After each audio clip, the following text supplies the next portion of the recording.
Badger by John Clare. In this section, we look at when midnight comes a host of dogs and men, go out and track the badger to his den, and put a sack within the hole, and lie, till the old grunting badger passes by. And many would say that this is describing the way in which the men hunt the badgers, and the tone is pointing towards an ethos argument of how unethical hunting can be viewed as bad, because they treat the animal so harshly, and they go out there and purposely hurt the animal. A little further along in the poem, on page 106, it reads, "Some keep a baited badger tame as hog, and tame him till he follows like the dog." Now, when I read this, I connected it in a historical context, in a historical sense, to how early Americans mistreated African American slaves. They would keep them tied up and tame them as almost like farm animals to use on their crop fields and things like that. Towards the bottom of page 106, it reads, "They let him out and turn a harrow down, and there he fights the host of all the town. He licks the patting hand and tries to play, and never tries to bite or run away." Now I saw this as John Clare trying to use a pathos-type argument and rhetoric to try to get the reader to connect with the badger, and to try to have the reader feel bad almost for the badger and have an emotion towards the badger.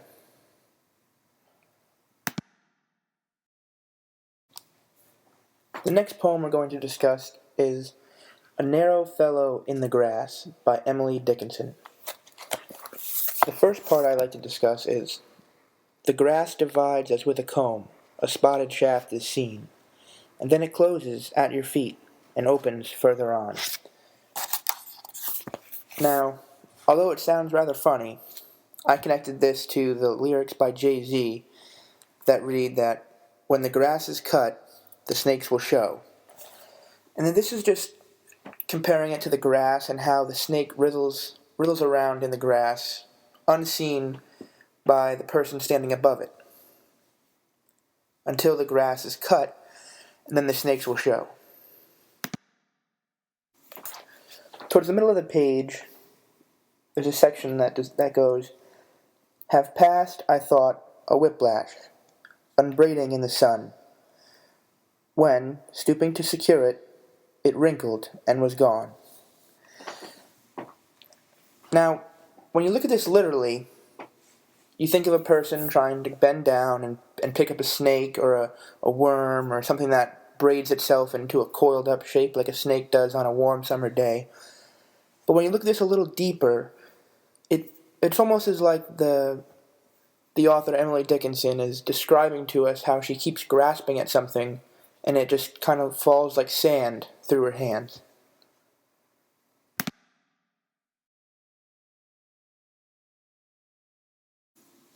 The last section of this poem that we're going to discuss is, "But never met this fellow, attended or alone, without a tighter breathing, and zero at the bone." Now she's clearly using figurative and metaphoric language to describe the fear and the feelings and all the emotions that she feels when she looks into the eyes of a snake or when she crosses paths with one as she's walking. And she uses this language to try to connect with the reader and show emotion and to show just how scared she really is when she looks at one of these creatures. This poem is titled "The Loon on Forester's Pond" by Hayden Carruth. The first section I'd like to discuss is, "It came from inside the long wilderness of my life. A loon's song, and there he was, swimming on the pond, guarding his mate's nest by the shore." I'm not entirely sure, or not entirely, I don't really know why, but the statements in this little section of the poem really stand out to me, and it really shows how he's connecting with the reader and trying to discuss his emotions and how he's thinking back through his thought process and thinking deeper into his mind about his own emotions and how he can express those by showing the loon and how the loon is interacting with its environment.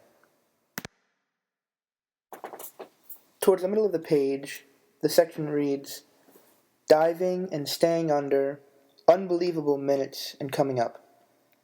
Where no one was looking, my friend told me once in his boyhood he had seen a loon swimming beneath his boat, a shape dark and powerful, down in that silent, mysterious world." Now, I read this as the first time through, I just read it through and didn't really look and go back.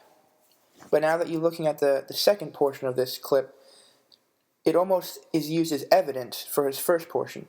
Because in the first portion, he's discussing how they can stay underwater longer, and they can swim underwater for unbelievable amounts of minutes.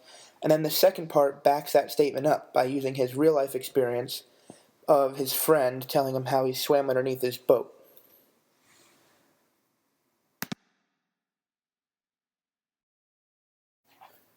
Towards the bottom of page 111 and the bottom of the Loon poem, the section reads, "The laugh that transcends first all mirth, and then all sorrow, and finally all knowledge, dying into the gentlest, quavering, timeless woe. It seemed the real and only sanity to me." Now, when I read this, I was thinking that he was really using this loon's cry as a way to go back into his own mind and think about his life and think about things that are worrying him and think about things that make him feel emotion. And he wants to connect the reader, those emotions that he feels, and how he's actually looking at those emotions as a loon sitting on a pond, crying out, or sounding, or making whatever kind of sound a loon makes through the time that he's been thinking about himself.